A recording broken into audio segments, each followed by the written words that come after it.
Доброго времени суток, дорогие друзья! Наверняка многие из нас знают, что такое боль в спине.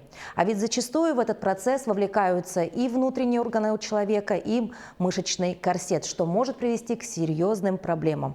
Уже много лет в нашем городе работает Центр здорового позвоночника СИС, где мы находимся прямо сейчас. Непосредственно здесь проходят интересные, уникальные тренировки, которые помогают жителям нашей столицы избавиться от различных проблем, ну а зачастую просто занимаемся профилактическими моментами. Вот обо всем об этом сегодня мы поговорим с работниками центра, ну и, конечно же, испытаем на себе эти уникальные качели. Но обо всем по порядку. Для начала давайте вспомним историю. Знакомьтесь, директор центра. Здравствуйте, Татьяна. Здравствуйте. Расскажите, пожалуйста, с чего все начиналось, да? Ведь мы не первый раз у вас находимся в центре, уже есть некая история, да? Вот как впервые эти качели появились у нас в Якутске? Ну, впервые они появились у нас 8 лет назад. Тогда у меня очень сильно болела спина, я родила двойню, и, как говорится, со своей проблемой все это и началось. То есть много чего искала, много чего пробовала на себе, и на мое счастье попалась такая уникальнейшая разработка советского времени, родом из Советского Союза, получается, да, 80-е годы были сделаны, это качели Юлина. Вот, автор этих качелей Юлин Юрий Алексеевич, он сам валиолог, он также спортсмен-биатлонец, да, в свое время, и он был озадачен тем, что дети имеют плохую осанку. То есть он переживал по этому поводу, да, и вот именно была создана экспериментальная площадка, и было создано такие вот 12 качелей. 12 разных качелей, разработок. И вот самая большая популярность – спортивные качели Юлина называются.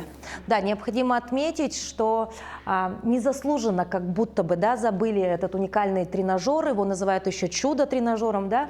А ведь раньше в советское время, ну я вот посмотрела в средствах массовой информации, подобные тренажеры стояли в различных медицинских учреждениях, в школах, да, в профилакториях, в санаториях. То есть человек мог в свободное от работы время просто повисеть, собственно, ну и это имело эффект. А вот сейчас как-то про них подзабыли, да? Расскажите, как работает эта система для тех, кто видит это оборудование впервые. Да. Наверное, как-то немножечко даже испугались сначала. Что же это, да? Да, я сама испугалась в свое время, когда попала первый раз на тренировку, но после первого занятия меня очень обрадовало, что у меня нормализовался сразу же сон. То есть я очень хорошо выспалась. А вообще, вот если сказать о установке, установка очень простая. То есть она вот имеет такую раму, внизу есть утяжелители, они все разного веса. То есть у нас качели все разного веса, да, в зависимости от того, ну, с каким весом приходит человек. И занимаются, в общем, получается, это как противовес. То есть при этом человек работает с собственным весом, но ему помогает тренажер. Да, то есть это вот очень экологично по отношению к телу человека. И самая уникальность то, что он за счет того, что мы работаем на расслаблении, да, то есть когда вот руки человека одевают в петли, да, ну как бы все расслабляется тело, да, и сразу работаем на получается на каркасные мышцы, то есть это очень на глубинные самые мышцы. Это вот первая его уникальность. Вторая уникальность то, что он имеет вот такую колебательную волновую систему. И за счет этого человек очень хорошо успокаивается. То есть сейчас вы все знаете, да, стрессовое время, да. То есть медитация. Да, медитация. То есть вот с утробой матери его сравнивают еще, да. То есть вот это вот уникальнейшая разработка. То есть вот мы, когда работаем с реабилитологами, мы всегда очень радуемся тому, что, ну, как можно было придумать, то есть чтобы каждая мышца работала при этом работали, ну, с позвоночником у нас все связано, да, и все системы, да, это и с внутренними органами, да, то есть люди молодеют, красивеют, хорошеют, это прям очень радует. Конечно же, необходимо поговорить о том, с какими показаниями обращаются к вам и какие, соответственно, могут быть противопоказания. Ну, все самое такое простое, да, вот сидячий образ жизни, когда человек малоподвижен, остеохондроз, дегенеративные изменения различные, да, это проблемы, когда у человека есть протрузия, грыжа, сутулость, вот холка, да, очень часто, да, и вообще вот мышечная слабость, это вот все наши. А противопоказания все-таки? Противопоказания – это артрозы 3-4 степень, это уже к врачам, да. то есть там нужно уже восстановление другое. Также это высокое артериальное давление, когда человек не контролирует его. То есть если медикаментами контролируется, конечно, он может заниматься. Это вот ишемическая болезнь сердца, беременность. Конечно, есть люди, которые ходят во время беременности, но это наши клиенты, да, как правило. А в целом это, ну, беременность, она вот в целом, она как противопоказание, и онкологические, и психические заболевания. Ну, в принципе, список заболеваний, он такой достаточно стандартный, да, но необходимо также отметить, что если вдруг у вас действительно серьезные заболевания с позвоночником, то, конечно, лучше обратиться сначала в медицинское учреждение. Если не будет противопоказаний на занятия подобного плана, то добро пожаловать, да. Но это все теория, необходимо перейти к практике, потому что, мне кажется, кто как не тренер, с моей помощью или же с помощью тренера сможет показать и рассказать хотя бы несколько упражнений, чтобы вы имели понимание о том, как работают качели Юлина. Я думаю, на этом мы теорию завершаем, переходим к практической части. Испытано на себе. Итак, первым делом, конечно же, необходимо провести диагностику. То есть, попав на первое занятие в Центр здорового позвоночника СИС, необходимо понять, в каком состоянии вообще находится ваш организм. И в этом мне поможет тренер-массажист. Здравствуйте. Здравствуйте. Алина, расскажите, вот как вообще диагностируются, да, у вас те или иные проблемы с позвоночником, да и вообще в целом с мышечным корсетом? Ну, в нашем центре проводится диагностика различного рода. Это аппаратная диагностика, проводит врач-реабилитолог. Дальше у нас проводится диагностика на постуральном балансе. Это называется визуальная диагностика. И также мы можем сделать простые двигательные тесты. А так, когда человек приходит к нам на занятие, уже на пробном занятии, когда человек выполняет движения, упражнения, мы уже можем видеть, какие у него есть нарушения в опорно-двигательном аппарате. При визуальной диагностике мы оцениваем не силу мышц, а размер, длину мышц, для того, чтобы определить, какая мышца на сегодняшний момент у нас, какой регион слабый. Для этого нужно встать спиной к стене, к постуральному балансу, стопы поставить прямо параллельно. И, соответственно, просто мы встаем, руки вдоль туловища, и нужно расслабиться. И в этом состоянии мы оцениваем расположение костных ориентиров. Это плечи. Можем оценить, посмотреть линию талии, да, треугольники называются, как расположен таз, плечи, грудная клетка, как стоят бедра. Ну и колени, стопы. Хорошо. Так, то есть я, по сути, ничего здесь не смогу сама по себе анализировать, да? Это должен делать только тренер-массажист, да? Да, тренер-массажист. Тренер делает, и либо для более информативного, чтобы клиент понял, мы делаем фотографируем, и визуально это уже человек для себя может увидеть, да? Бывает так, что одно плечо приподнято выше, чем для этого есть вот горизонтальные линии. Все понятно. То есть вот здесь искривление, все будет видно, да? Да. Нос, еремная впадина, грудина, пупок, паховая линия и стопа. Отвес отпускается, и там уже видно, куда падает тело, либо стоит прямо, да? Либо бывает так, что одно бедро, таз выдвинут вперед, ротирован.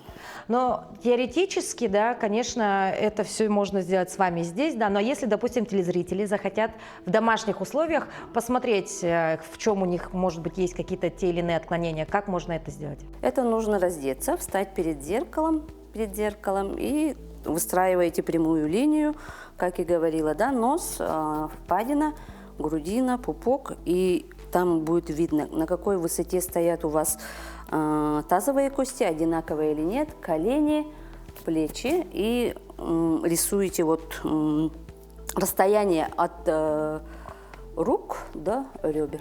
То есть надо фотку сделать, да? Без фото вы можете просто вот так посмотреть.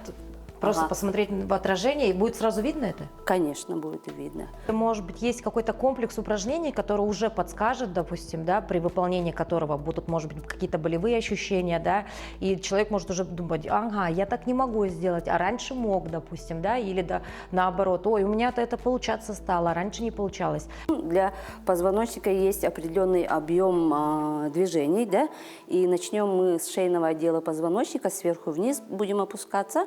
Первое движение – это мы делаем наклон вперед, Максимально или пока не больно? пока не больно. Давайте руки вдоль туловища.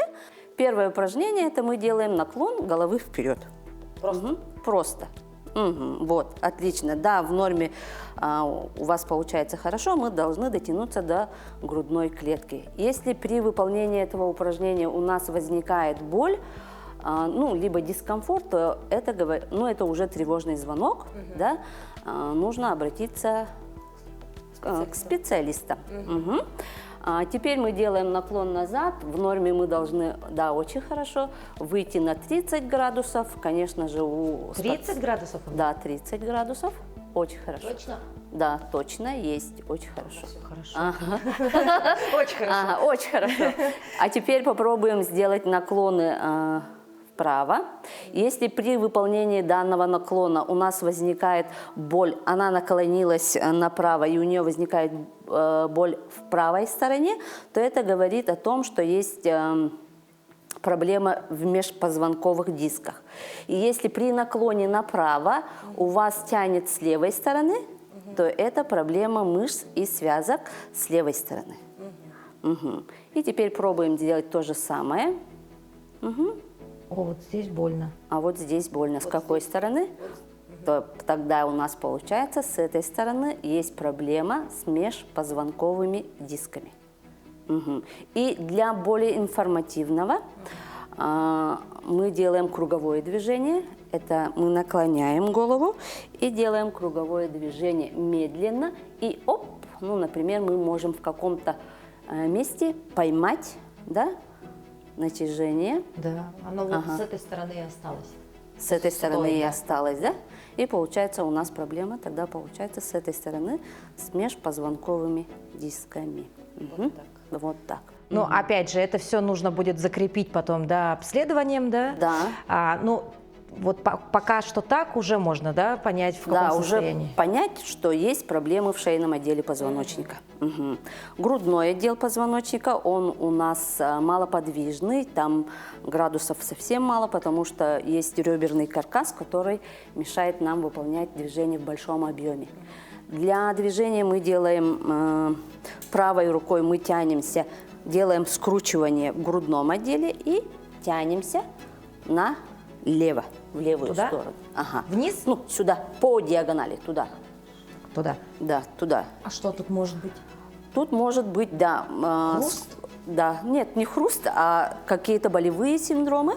Но если нет никаких проблем, вот я потянулась, да, ноги прямые, хорошо, и вот теперь вот. А мы это можем- все на уровне я должна ощущать именно в позвоночнике, либо в мышцах? Или там и тут? Ага, есть, да, это как и везде, как и в шейном отделе. Если я повернулась туда, да, и болит здесь, то проблема в мышцах с этой стороны. Если болит здесь, то проблема в межпозвонковых дисках.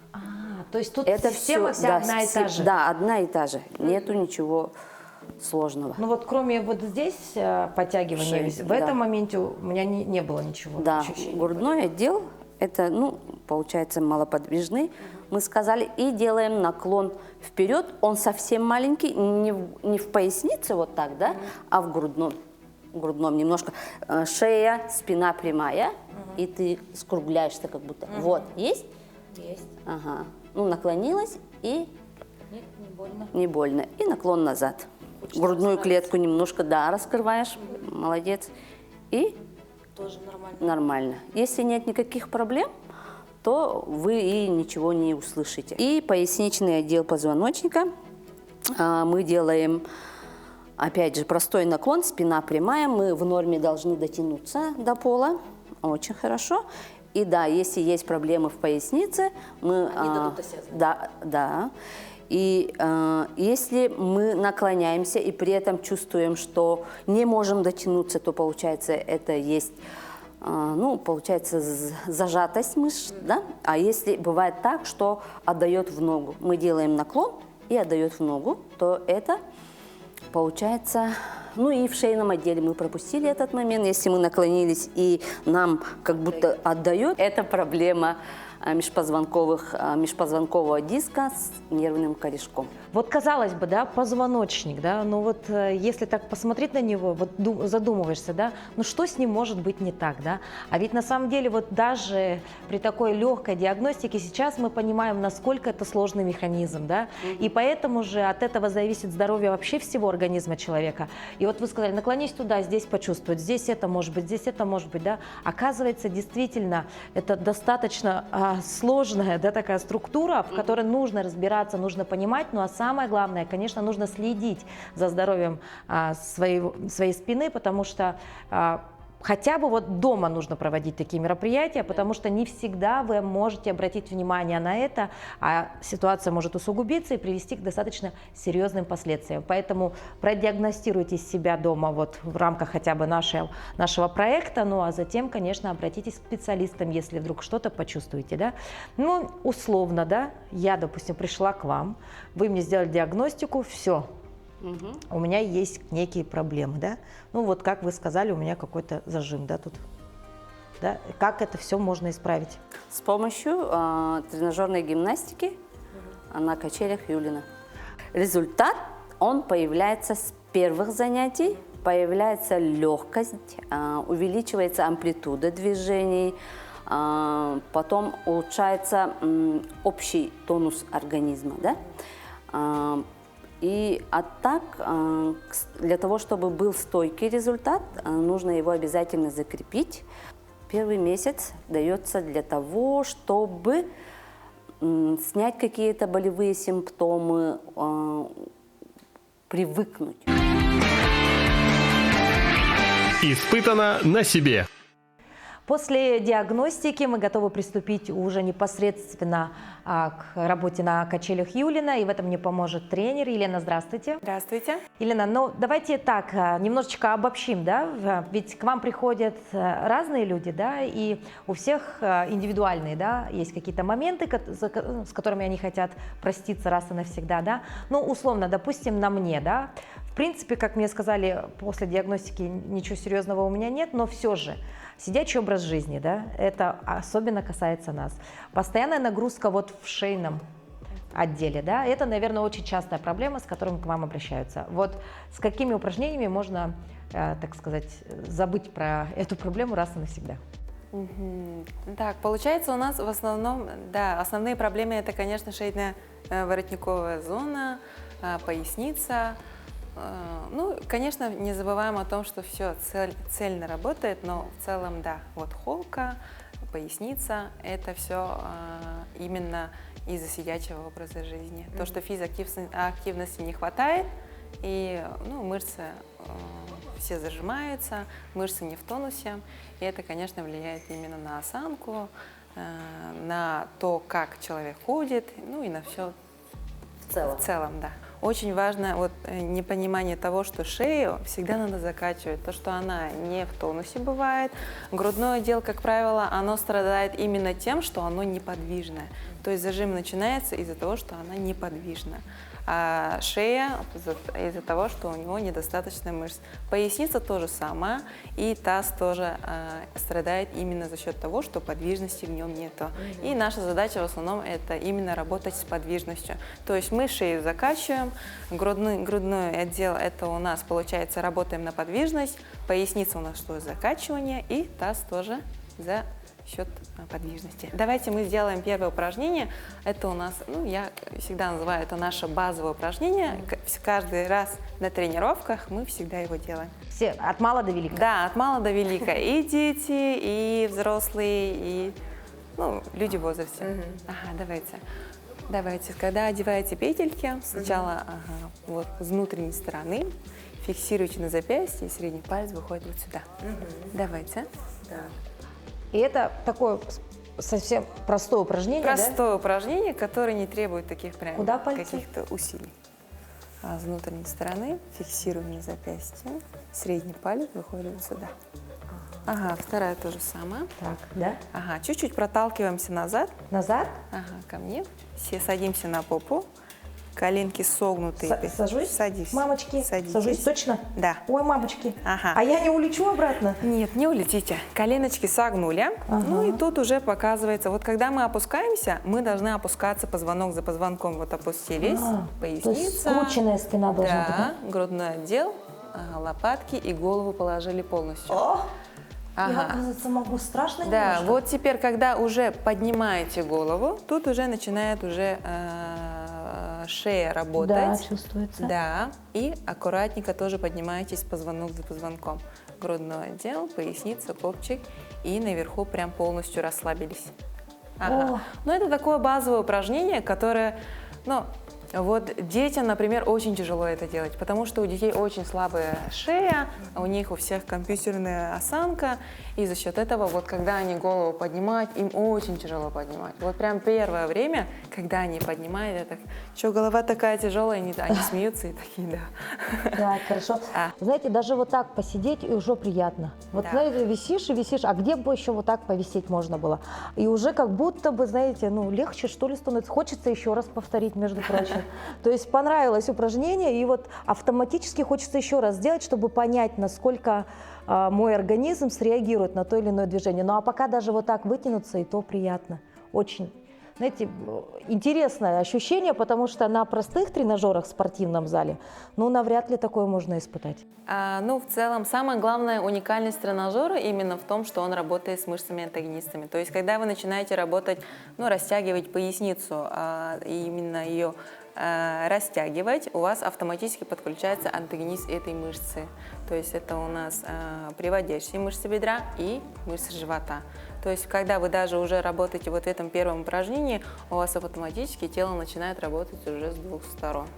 И это самая главная уникальность. Ну и когда мышцы работают в сопротивлении, это у нас называется латеральное натяжение, когда мышцы работают в сопротивлении.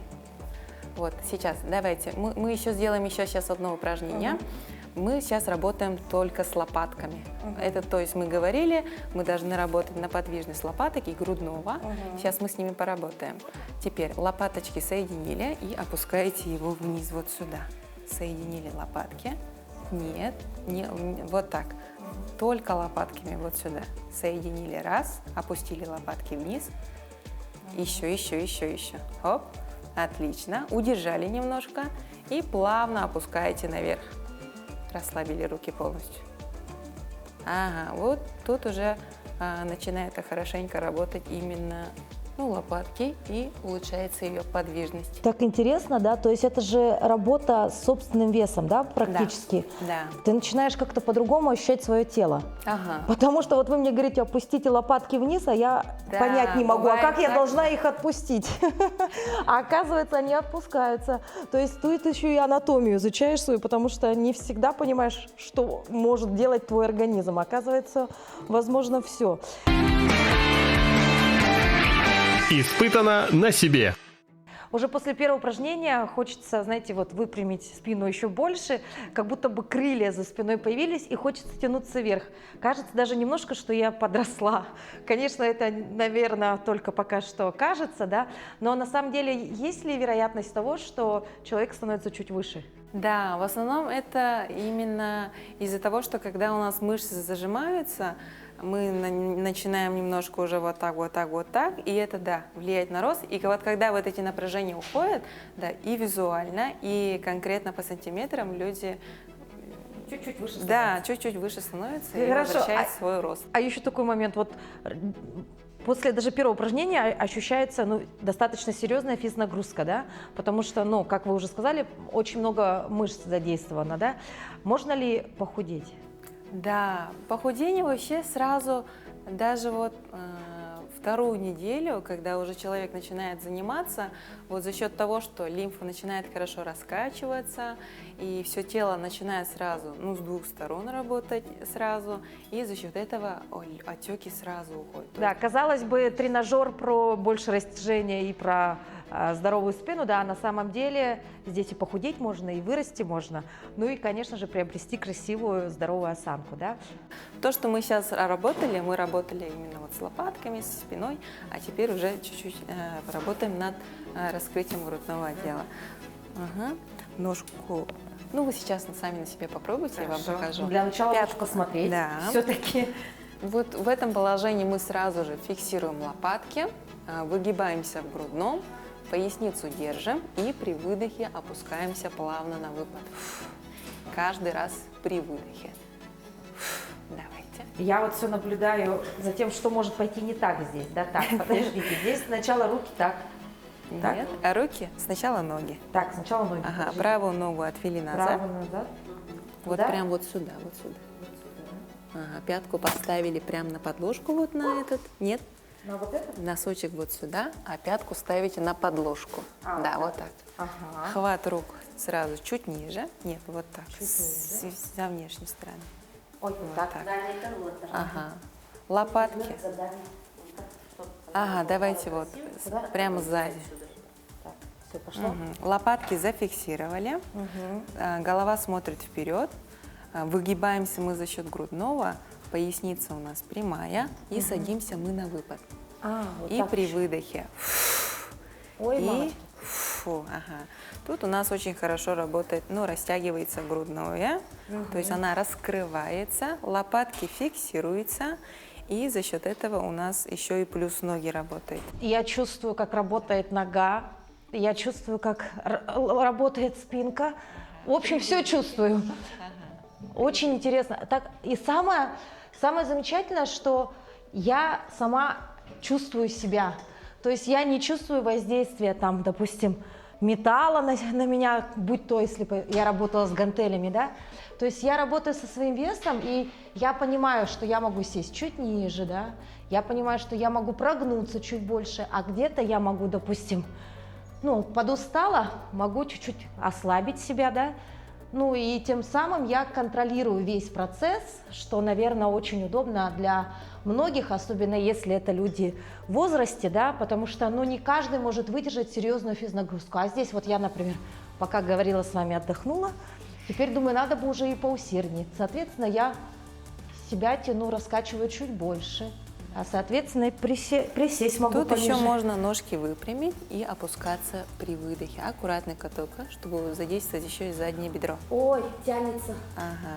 Мышцы. Аккуратно, Ой, аккуратно. очень интересно. И вы знаете, опять же, про историю про качели. Вот когда вот ты качаешься, хочется еще, потому что действительно как-то какое-то умиротворение получаешь, и процесс затягивает. Остановиться сложно, потому что, ну вот, когда все легко и в какой-то даже такой невесомой обстановке, я бы сказала, забываешь о том, что в принципе-то это достаточно серьезная история. Вот, например, эта нога уже ощущает, что я позанималась.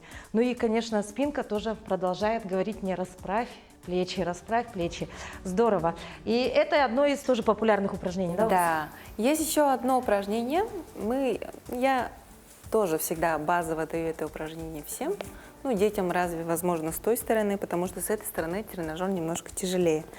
Мы опускаемся, проталкиваемся чуть-чуть ножками назад, опустились при выдохе. Тут прямо округлили спину, пошли вперед и полностью расслабились. То есть таз остался назад, а верх полностью расслабился. То есть в этом положении у меня работают руки, грудная также, поясница немного отдыхает, и еще плюс работаю я еще со стопами, то есть чтобы я не скользила. Ага. Давайте, попробуйте. Как вы говорите, с этой стороны тренажер посложнее, Ага, да? потяжелее, Вот так, потяжелее, да? Тоже Вот так? внутренний, да, Ага. средний палец. Средний палец. Ага, чуть Дальше. проталкиваемся назад. Ой, мне кажется, я не смогу присесть. Нет, мы садимся на приседание, плюс просто округляемся в пояснице. То есть массу тела мы должны давать на попу. Я должна сесть или нет? Да, сели, округлились при выдохе, округляемся, прям выдохнули, фу. Вот, поясница тут у нас хорошенько растягивается. Пошли вперед, плавно вдох, ноги оставили и выдыхаем. Руки полностью расслабили. Тут фиксируем пятки хорошенько стопами, чтобы мы не скользили. Тут тоже немножко задняя поверхность бедра должна тянуться. Сели, округлились еще раз. Прям при выдохе. Фу. Ага, вперед-обратно, плавно вдох. И выдох, полностью расслабились. Да. То есть тут упражнение у нас получается на раскачивание лимфы, во-первых, и на расслабление поясницы. И плюс, когда мы идем вперед, у нас еще и подключается мышцы живота. А это всецело, да, работает еще и вот шея, ну и в целом вот так. Испытано на себе. Ага, сейчас мы будем одевать на ноги и сделаем несколько упражнений на расслабление поясницы и на работу таза. Ага, давайте. Так, давайте я сначала показываю. Хорошо. Да? Нет, хорошо. давайте вы Так, сразу. А давайте сразу. Ага, вот скрестили петельки и надеваем так же, как и в первый раз. Ручки? Да, с внутренней стороны ладони, средний палец. Вот сюда. Вот так. Вот, Нет, вот сюда. да, вот так. Опять проталкиваемся назад, садимся на попу. Сидя, мы поворачиваемся так же, как и скрестили, на 180 градусов, вот так. Ножками пошли туда, Куда? вот сюда. Вот так? Тык-тык-тык. Ага. Ай! А еще и так. Полностью ложимся. Ложимся? Ага. И ножки отводим за тренажер. Вот так. А я смогу? Сможете. Куда? Да, вот так. Так? До колен. Вот прям ножку вот сюда. А, и вот вот так. до колен. А, все, а я не подлечу сейчас наверх? Нет, не Точно? подлетите. Немножко страшно становится. Все, Так. снимаем одну петельку. Еще и снимать петельку. Эту петельку одеваем на одну ногу. Ну, вы не волнуйтесь. Не, вы я буду держите, вашу- пожалуйста. Так, Да. как ее вот так? Да, полностью на стопу. Ой, одеваем. мамочки. Полностью на стопу. Полностью на стоп. А, вот так. Сейчас я, кажется, Зафикс- подлечу. Что-то сейчас зафи- произойдет. Зафи- Невероятно. Зафиксировали. Фиксируйте, И пожалуйста. ногу отвели обратно. Так. Все, вторую тоже так. Ой, же. вот это я уже смогу. От того, что я не видела, как делается это упражнение, мне интересно и страшно одновременно. Ага. Все, теперь беремся за тренажер вот сюда. Вот беремся. И ножка за ножкой опускаем. Куда? Вниз. Да. Мамочки. Ага. Тут, когда опускаем, ага, петельки должны быть с передней стороны стопы. Все.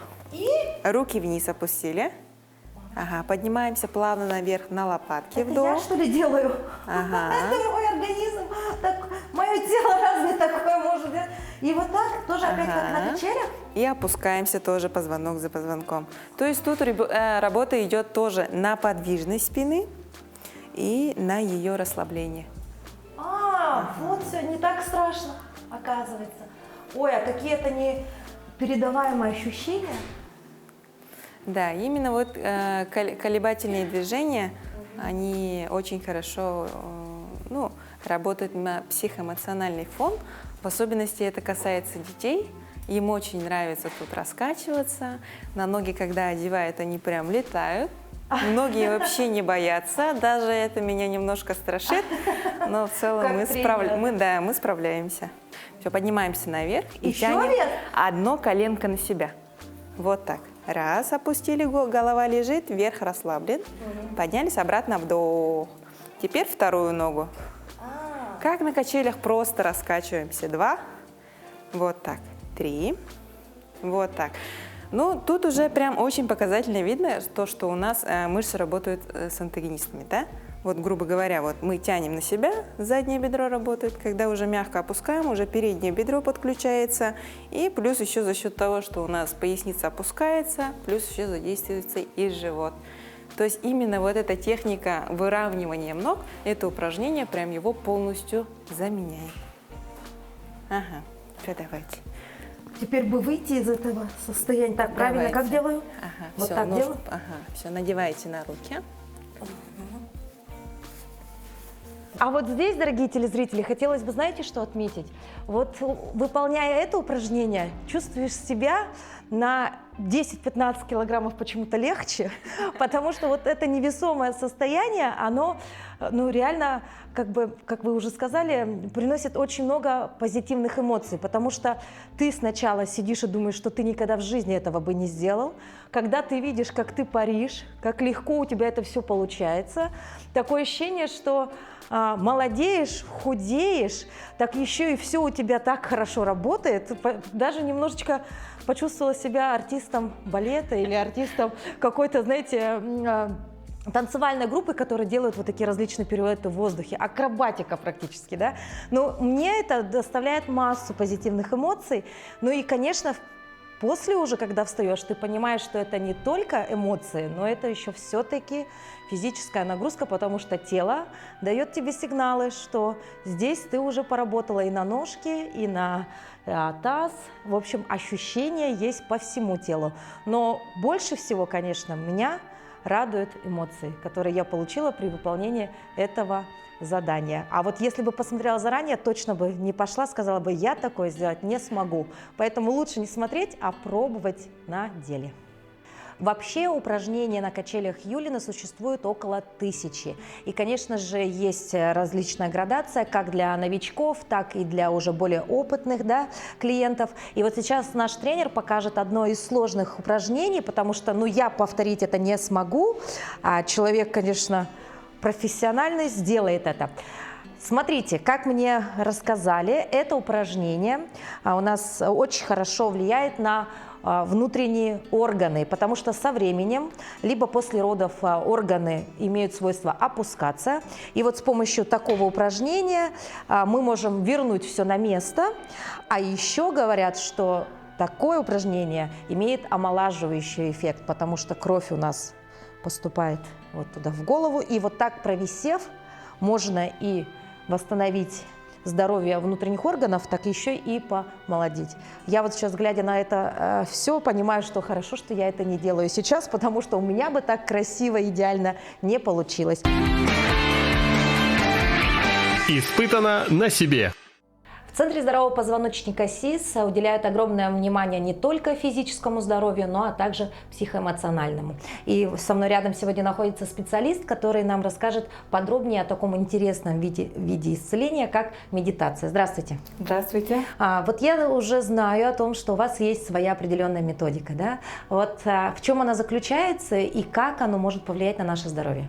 У меня медитация получается не просто медитация, а голосовая. То есть человек сам может исцелить себя с помощью своего голоса. А многие, наверное, наши телезрители сейчас удивятся, скажут, как это так, как можно исцелить себя с помощью голоса, да? Мы же обычно, если вдруг какие-то проблемы по здоровью, бежим к врачам, к узким специалистам, обращаемся к спорту, да? Но никак не к самому себе. Вот как работает ваша методика? Человек, во-первых, сам себя успокаивает с помощью голоса, познает свое тело и освобождается через свой голос. Голос – это вибрация, а вибрация своя, собственная, она так влияет на свое, на человеческое тело. Угу. А можно вот хотя бы несколько упражнений показать, чтобы, допустим, телезрители, если вдруг сейчас могут увидеть это, да, на своих экранах, повторить, прочувствовать, и вдруг действительно кто-то вот из них поймет, что это работает, и это вот как это понять? В основном людям не нравится свой собственный голос. Бывает же такое, что... Часто бывает такое, да. Да. Даже вот видео посмотришь на телефоне и говоришь, это что, мой голос, что ли? Это что я говорю, да? Такое бывает. Не воспринимают. Да. Если ты правильно глубоко и полно набираешь свой воздух, тогда у тебя голос становится естественным, как природа наделила таким голосом. Поэтому певцы, которые много говорят, дикторы, им нравится свой голос. А тем, которые немного говорят и поверхностно только дышат, им не нравится свой голос. Сколько там, 5-6 лет назад, девочки мои, оказывается, не дышат животом, не полностью дышат, а зажимают свой живот и дышат только поверхностно, вот так, грудью. И, естественно, у меня уже голос поменялся, да? Только таким, так я говорю. А как это мы должны проверить? То есть я беру свой живот, да? Да, стою и просто дышу поверхностно грудью, да, только. А когда набираю полностью... вот так живот. Да. Когда вдыхаю, живот надувается. Когда выдыхаю, когда... живот уменьшается. То есть правильно разговаривать так, да? То есть Да. дышать животом и грудью, да? Да. А, вот как. Практикуйте, попробуйте, да? Потому что, оказывается, от этого меняется и голос, да, от такой практики. Очень интересно. А в целом, вот мы говорим об исцелении, да? То есть можно различные заболевания даже убрать из своего организма с помощью вибрации, с помощью голоса? Да, потому что организм — это мышцы, это вот суставы, ну там сухожилия, да. И вот где-то у нас зажимается. Мы же в стрессе все время находимся, потом еще набиваем себе в голове, что ой, обязательно что-то произойдет, обязательно, ой, мамочки, свет, да. Тогда вот вся нервная система расшатанная, да, и где-то вот где, ну, мышцы там, эти сухожилия укорачиваются. А вот с помощью своей вибрации, когда человек расслабляется, успокаивается, потом еще туда голос прибавляется, тогда, естественно, все тело освобождается. В идеале, да, нужно как бы совмещать, да, вот физические нагрузки, да, правильное питание, здоровый образ жизни, и все, если это подкрепить еще некими медитациями, то будешь здоров однозначно, да, и визуально, и внутри, и ментально, и тогда, мне кажется, и жить будет проще, да, просто нужно это все делать в совокупности. И в этом, видите, как, дорогие друзья, может помочь даже голос.